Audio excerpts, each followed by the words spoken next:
Good morning, and welcome to the Tonya Harbin Real Estate Hour. Or should I give you a different intro? Good morning, ladies and gentlemen. Gather around the big radio set in the living room because it's time for the Tonya Harbin Real Estate Hour. Tonya Harbin, Tonya Harbin, Tonya Harbin. We love you so.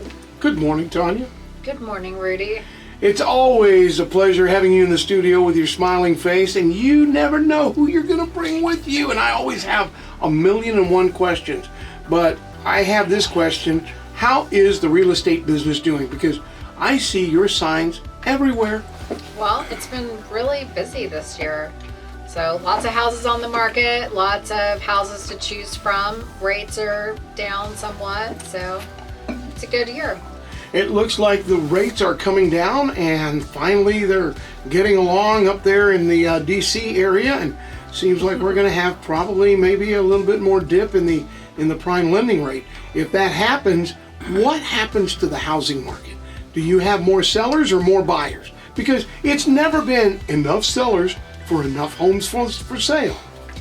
I mean, more than likely, more home buyers will come out as interest rates go down. So many people have been waiting for interest rates to go down to buy. So, and it makes sense that if the interest rate goes down, your payments are going to be a little bit less, not a whole bunch more, but a little bit less over a longer period of time. Right. When the interest rates, you remember back when I think the interest rate was down to like 3 or 4%. Remember that too? Remember when it was like 2.6? Are you serious? Did you ever have one at 2.6? Yes, I still do. You still do? Wow, you hang on to it? Yes. You're not going to refi it now, are you? You know, you can refi right now, and when it goes down again, you could refi at it. Whenever it goes down to 1%. That's when you'll refi. Yes. So what advice have you got for homeowners right now? Because the market's been roller coaster, and it's really kind of died down when it got up into the 6s and 7s. But now that it's coming down, I'm hearing we might even see 4s sometime soon, maybe. You know, you just never know what they're actually going to do. But I would say if you are looking, it's better to buy now before, if they do go into the 4s, you're going to have so many more people coming out, and you won't have the selection of homes that you do. Maybe not get all the buyer concessions that you're getting right now. So a lot of things could change that buyers are getting right now in the market that we've been in. So answer me this, and this is personal. You can just say, butt out, Rudy. But it's apparent that I want to buy a house now. I want to move out. I want to get it finished. I want to get David Renner over there to look at it and all. And the reason being is my favorite real estate agent in the whole wide world, the one that's the most pro of all, Tonya Harbin, Real Estate Brokered by Real, she just recently bought a house.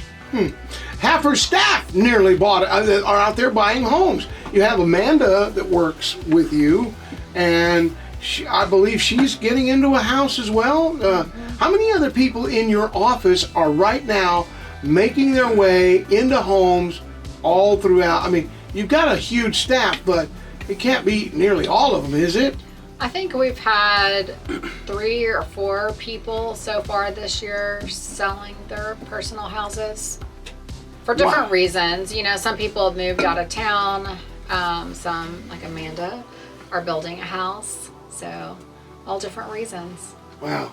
And she's been asking some real serious questions, so I'm going to ask them too, because we were talking off mic earlier when everybody was getting mic'd up and getting camera'd up for the Tonya Harbin Real Estate Hour. I learned that something about when you're living out in the country, you don't have all the, I guess, I don't want to call it appliances, but you don't have all the services that you need, like water, electricity, sewage. I mean, oh, come on, give me a break. No, I don't ever want to make that mistake ever again.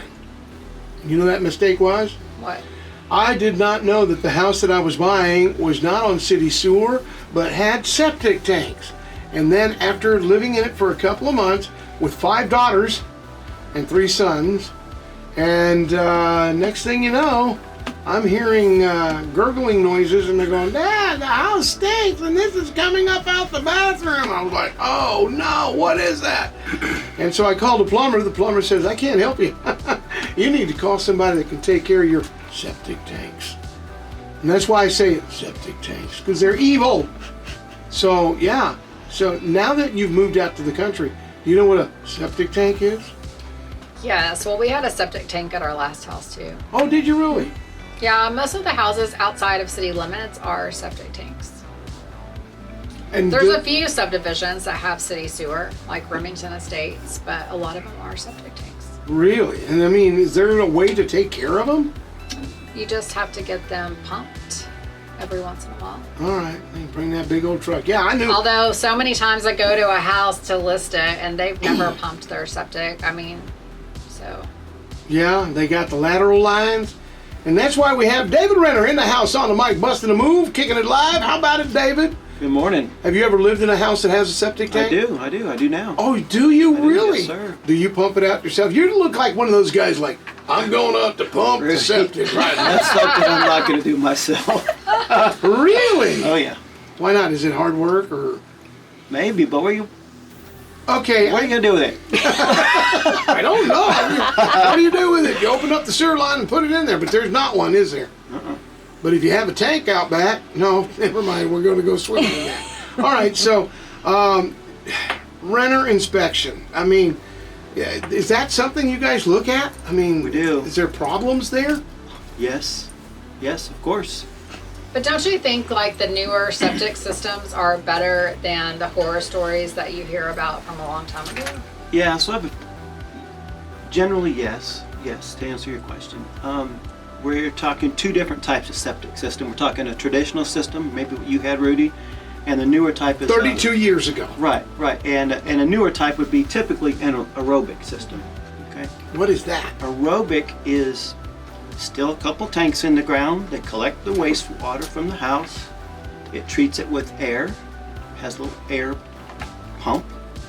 It treats it with some chlorine, and then it pumps it out. The final step is to spray it across the yard or somewhere. So you got free water for You do. So watering your yard. That's true. So when somebody and rolls, no, it doesn't stink, it doesn't smell, none of those things. I wouldn't really want to drink it, but it is really not so bad. all right, you got the septic tank. We're going to talk about the propane tank in a second, but something just came to mind because I don't like them. HOAs are evil, okay? I'm just going to say it right now. Rudy Fearless Fernandez does not like HOAs. And if you're the president of the HOA, don't expect me to say hi to you. At least not nice. But HOAs, can they come in and if you're living out kind of in the country in one of those and you have a septic tank and it starts backing up and you can smell it down about a mile down the road, how does that work out? And you got, what's the other one? Propane as well? Are there some neighborhoods here in the big country, do you know, David? Places that have HOAs and where you have to have septic tanks. Oh, sure. Yes. Really? Sure. Yeah. Wow. So this is funny. We got a letter from our HOA one time, and I had been out of town at a conference. So Kelly was home, and he can't hear the high-pitched beeping, and so our septic tank, I guess, had been beeping. And whenever I got home, I could hear it. I'm like, What is that noise? And he's like, what noise? And anyways, we got a noise complaint letter because the septic was beeping. He had no idea. So, yeah, they do beep, and maybe it's because it had rained a lot. Something had set it off. So. Yeah, so they generally have a couple reasons why they beep: high water, or it's not aerating, so it's an audible clue that something's wrong. And then you got to call. And then you call someone and they they just take come care of out it. So and fix it. maybe that's kind of the drawback on the aerobic system, is that there's moving parts and pumps and electrical and all these things that break, Okay. obviously. Yeah. And then It doesn't last forever, but and then you got to fix it. So right. In the past, I just called a plumber and they go, well, you had a plug out there, we got it moved on, and you're moved on. And you don't get any of that. You still have to pump an aerobic system every few years. It's supposed to. All right. But I go to so many houses and people have never Correct. done anything Correct. to their septics. But I also think, I mean, and I don't know this for sure, but I would think like if you have a large family that lives in the house could be different than, Absolutely. you know, if you have 2 people that live in the house. Right. So, yeah, so aerobics, or, well, septics in general are sized per number of bedrooms in the home. Number of bedrooms equal people in there. People live in there equal amount of water usage. So that's how they're sized. So if 3 you have, bedroom, 2 if bath you have house. more people in there, full of people using a lot of water, you're going to want to pump it sooner. If you just have an elderly couple in there, barely using any water, big house, Well, you can stretch out that period that you're going to pump it. I asked you this in the very beginning. Where are you gonna pump it? But you're saying put it You out call someone and they come get it. there. All right, so they come get it. So And I don't know what they do with it. Although, I kind of don't want to know. one house that we had, Fort Phantom. I called, you know, because they said you're supposed to have your septic tank pumped, but then they couldn't find the septic tank. Wow. Yeah. You need to get on There's Google tools Maps to find it. Yeah. and see if Google Maps has it placed anywhere. Yeah, I had 2 on my property, and somebody told me you need to put out more lateral lines. And I went, what are lateral lines? And then I learned very quickly that's what's watering the grass underneath the ground. So I went crazy buying PVC lateral lines, and wherever I saw one, and then I had somebody come out and grade the yard to where it was going down toward that creek system. And so I did, you know, the lateral lines where they leached out on my property. But I just wanted to make sure that it didn't happen again where I had a puddle in my backyard right off the back porch because they didn't level it off. Right. And that's why I did that. So after that, somebody decided they were going to put in sewer, and they brought it in across my backyard. And that's when we Tie into that, you don't have to worry anymore. well, yeah, but they weren't supposed to come across my backyard because they didn't have an easement on my property. They had it on the neighbor's property.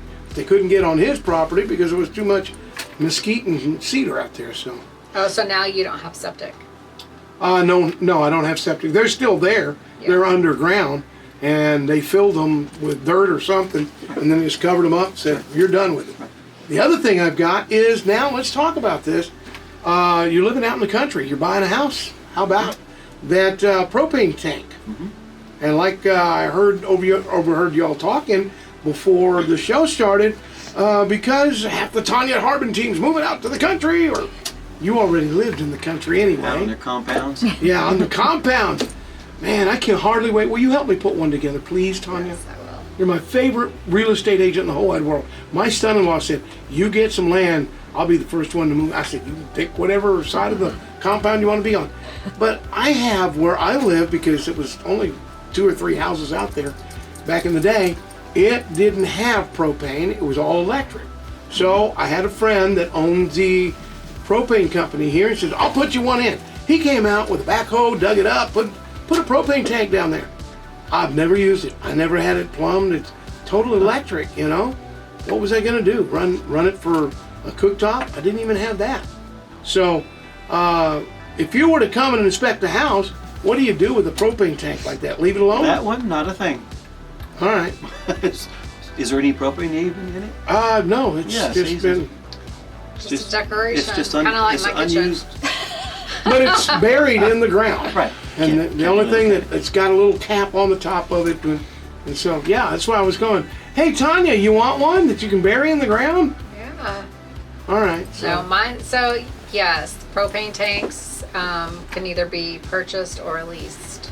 You've learned that, and so if there's an HOA out there, and can you have it above ground or below ground, or That would depend on the HOA. And the deed restrictions, right? Right. so if you have one, it better be okay with the HOA. Right. All right. Yeah, a lot of them are buried, Right. and so Are they Doesn't safer be- buried or not? I mean, you're Mr. Inspection guy. I think that they're safe either way. Either way. Yeah. Do you like propane? Yeah. Okay. Is it a lot? I don't less? have any. Wish I did sometimes, but Wait, you need a propane tank? I know where you can come get one. just bring my shovels. All you need is a backhoe. Bing, just pull it up out of the ground. And I got a huge one. I mean, Rudy, I thank you, but I don't think I need it that bad either. it's huge. It's one of the biggest ones. It's really huge. Anyway, so, all right. So David Renner inspection. I have learned a lot. Last week, Tonya brought bar roofing in, and we were talking about the hail damage and all this going on, and if you don't get it done within 365 days, and then if you haven't, and you hadn't had your new roof or updated, upgraded, or whatever they want to call it, within 10 to 15 years, then they're going to charge you this and not cover it, or it scares me to death. So Sure. when you're inspecting a house, talk to me about roofs. Do you look at them first? I mean, you're walking in, I'm about to sell it. So funny thing about roofs, a lot of people, and you know, we walk up to a house, and this happened on numerous occasions. Oh, the roof looks good, the roof looks good. And then you get up on top of it and you're like, well, not so much. Totaled. Totaled. Just Really? was at one yesterday. Totaled. I just got I told mean, I'm that. not the one writing the check to replace the roof, but if I was the insurance agent, I would not insure that house the way it was. I'm just saying. So, as an inspector, do y'all always get up on the roof to look at it? Yes, with an exception if it's not safe. Trek does not make us get up there if it's not going to be safe for you. Right. But we are required to walk the roof if at all possible. So that's note to self. Bring a lot of rattlesnakes, put them on the roof when he has to come and inspect. Yeah. Because you can't get up there, it's not safe. So, what is your opinion on the lifetime of a roof? It's a good question, and that's somewhat dependent on what type of roof is on it. You know, you can have a 20-year shingle. That's 3-tab. like an old 3-tab shingle. It's probably going to last 10 to 12 if you're lucky. 30-year, or now they're calling them lifetime. If you're lucky, you get 20 years out of it. I bought the more expensive Right? one at one And- time. but I've also, in talking about roofs, I've been telling people lately, you know, hey, you know, like these people the other day, you need a new roof, right? My opinion is you need a new roof. Why don't you ask or negotiate or throw in the extra few bucks and get you a class 4 roof, okay? Typically, most of our roofs around here are a class 3 multi-layer shingle roof, right? Class 4 looks just the same, it's just impact resistant. Meaning, the big benefit for you is that it's about 25% discount on your insurance per year. Wow. Right, so it makes a big difference, or it can, right? Especially with rates, you know, going up like they have. And I really don't think the cost is much more at all. So, You know, when mine was put on, it was very negligible. Tanya's getting a new roof because she wants one of those that's boulder steel or something like that, hard rock Hey, steel. I did not say that. But we learned about that last week in the fact that it's a hard steel. Are those any better, and will it get us a better discount on our insurance? Well, I would think you get a good discount on that too. Yeah. Because that's, I'm telling you right now, that's a steel roof. I mean, it's still going to get dented. If you have big enough pieces of ice falling from the heavens, it's going to dent. I'm sorry. But, Wait, what did he say those other roofs are called? The ones that are really pretty? yeah, the ones that Rock like, coated. He said Yeah, they rock last coated. forever. Rock coated, Yeah. stone Stone coated seal. coated. Stone coat, like a Decra yeah. brand. Yeah. Do you ever see any issues with Yes. those? No, not really. Other than if you don't know, Ever. what- don't So know you what- should spend if you- $150,000. Wow. That's what we Or found you out. could just buy another house. I mean, either way. So, I mean, you're saying you don't There's- have you ever inspected one that was damaged? Yes. One of And- the stone coated? Yeah, and mainly from people walking on it. Oh, wow. Yeah, they're kind of thin, so you have to know where to walk. Oh, wow. Okay. But I mean, probably really Okay. doesn't really affect the performance of the roof. But Yeah, well, I've got a couple of thin kids I can send up there. a fly drone or something. Right? Chubby Rudy's not getting on the roof. Yeah, wow. Yeah, sorry, it's the truth. I can see where walking on it would be. I don't like getting on the roof of the house, and it's twice a year that I have to Yes. because I have the turbines that I cover up, and I have a certain area, and when I get up there, I don't walk on it with my feet. I go crawling across it and put them down and then get out because it's dangerous, number one. Number two, when you're standing on it, you're crushing that little gravel and it's coming off. Yeah.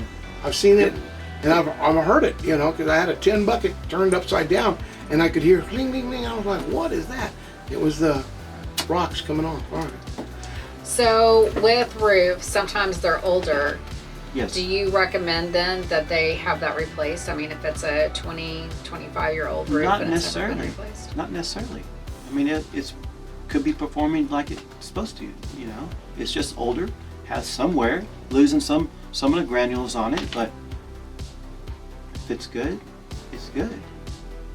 Probably had a better brand, honestly. You know, because several different brands, several different levels of quality on a roof too. I did some inspection and some studying Yeah. on roofs, and if you buy the higher, thicker, more, instead of 3-tab, I went with a 6-tab or 5-tab roof is what it was, 5-tab, and it was supposed to last a lot longer. Right. While everything else back in the day came out with a 20 to 30-year roof, I bought the 50-year roof. Yes, it cost more, but look, I haven't had to mess with it all these years. Right. But now I got roofers stopping by every 2 days going, we were looking at your roof from the street. I'm like, leave it alone, go away. And you know, I've been on inspections where the roof is probably only on the house a few months, and it's really messed up. A lot of granular loss and things like this. And that's because of the brand.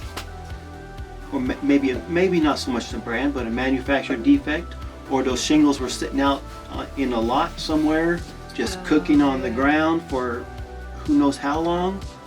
But you know, not good, and you know, poor roofers probably at least hopefully gonna warranty it. You know, 1 or 2 times we've had manufacturer defect. You know, it's kind of obvious the kind of defects, because you know, normally you don't have very specific pattern across the roof show up, but yeah, it does.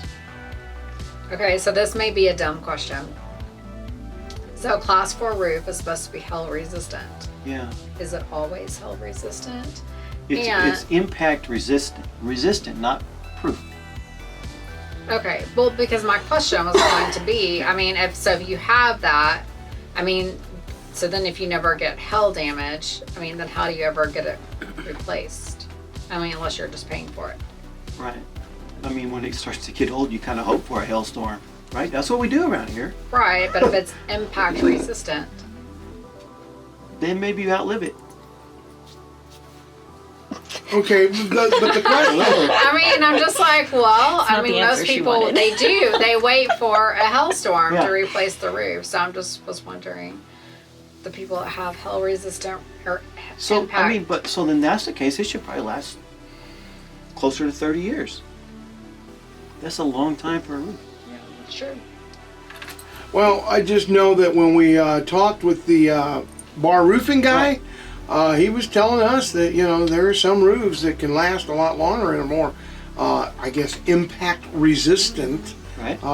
and not necessarily proofed over there. So Some of it would affect, you know, if there's always direct sunlight on the house, or if you got some bigger trees shading some of it, it's going to help it.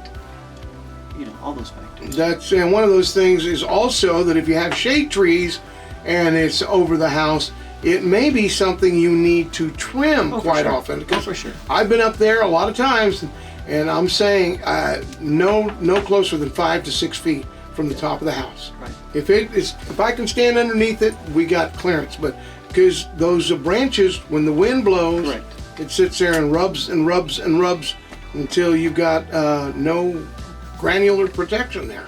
So, so when you're walking up to a house to inspect, we're going to sell a house. Tanya's going to help me get this. I'm going to sell that one. I'm going to go buy that one. Are you working for the seller or the buyer? If I'm going to buy one and sell another, I'm going to sell mine. I want to buy another. I want you to inspect both of them. Is that possible? Is that ever done, Tonya? Yes. Yes. Oh, wow. Yeah, I want So you. I would work for you both times. Yeah. One for you as a selling your home, and then one for you buying your next home. And you would come in and tell me, Rudy, you might want to make a deal to switch roofs. Take the one you got. So, what is the number one thing that Renner Inspection comes across and says, this is the most common thing in West Texas? I mean, we've been talking about it all day, roofs. Are you serious? Yeah. Wow. That and foundation. I mean, those are your big ones, right? Heating, air conditioning, water heater. Those kind of in that order. Have we had a foundational year? And the reason I say it that way is because of the rains that we had. Earlier this year, we had the Central Texas Right. floods, of which we got a lot of that. Right. And we had some flooding going on the north side of town. But it's really no different over time than what we've had. And we go through cycles. Okay. So, not particularly much different. What do you advise for people that are getting ready to sell their house? What is the best advice? To go ahead and call you first, that way we can find what's wrong, or call out some friends and say, hey, I got a friend that's a roofer, I got another friend that's a plumber, hey, I got a brother-in-law that's in HVAC, I got a carpenter that's a son-in-law. I mean, what's the I think best? you could go a couple ways with that. I think it's probably, you can make an argument either way, but I'm a home inspector. I would say call us first. All right. That so- way you have the full gamut of everything looked at. Then you can call the brother-in-law down the street to fix it for you. Well, maybe I just need to call David Renner and say, hey, come on over. I'm cooking steaks and I got your cold beer over here. Let's see if you can. And that way when you come back from, I got to go use the facilities. Man, you need to update that bathroom. What about plumbing? That scares the living daylights out of me. Yeah. Yeah, of course. Do we have bad plumbing here in Abilene? Because sometimes, I mean, the water's been running through that for years. Right. Right. So we can look at that. We have a camera, run it down that sewer line and Really? take a look, see what it looks like inside. I don't know that I want to go down, look inside the sewer line camera, Yeah. but the plumbing And- coming in, the water coming in. Well, you can't look at that other than look for leaks. Okay. Right. Do you recommend having a water softener system? Just because Oh, of it our would be water nice. here? It would be nice, yeah. Well, I don't know, like, does that help anything? All the corrosion cuts all that out. I just All discovered the calcium, corrosion, things, all the faucets. And we're having a brand new kitchen put in. Lone Star Supplies took out all the cabinets. They did the destruction. That was so awesome. And then when we started removing the sheetrock, there at the bottom of the sink in the kitchen, that 2x4. Have you run across this in inspection? It wasn't the color of the 2x4 it used to be. right, a lot darker. It was black, and so was the sheetrock that we Yeah. were pulling away from the cabinets. Because my cabinets, I did not know this. If you're buying kitchen cabinets, there are cabinets out there that just butt up right to your sheetrock, and there are cabinets that have the little The back thin on board it. on them. Which ones are better? I mean, I would like the ones with the back. I think they look better, probably stronger. Okay, put it back on them. All right, so I get back there and I look at all that sheetrock, and then I start look. Those 2x4s were crumbling, and apparently we'd had some leaks back there we didn't know about, but we know about them now. And there was this huge cast iron pipe. It goes from right about the sink drain level all the way up through the roof, through the attic, and up through the roof, not the ceiling, the attic, and the roof. Right. And that's one of my leaks that we had there. It was the copper and the cast iron went bad. Is that a major issue? And would you get rid of that big old pipe, that cast iron, or put in, what do they call it, Studer vents? Everybody's saying, oh, these Studer vents are the best thing in the whole wide world. I mean, if you put those in kind of when you have to, but you would leave a vent pipe. You would leave the vent pipe. All right, it's a much better to have it. Yeah, I would think so. Okay. But that's what And was you- rotting away, and Yeah. I mean, all things do eventually. yeah. Just that's why it's so important when when you do home inspection, we always look for places for water intrusion.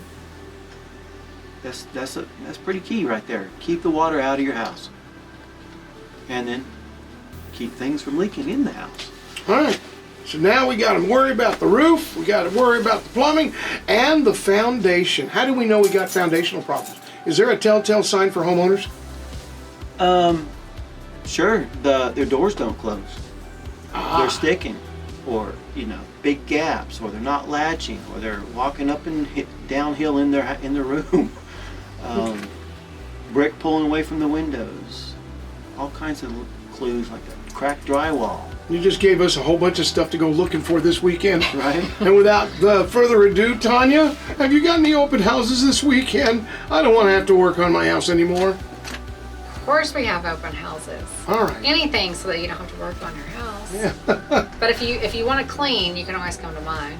Do you think, oh, yeah. The way I'm cleaning is with hammers and crowbars. Oh.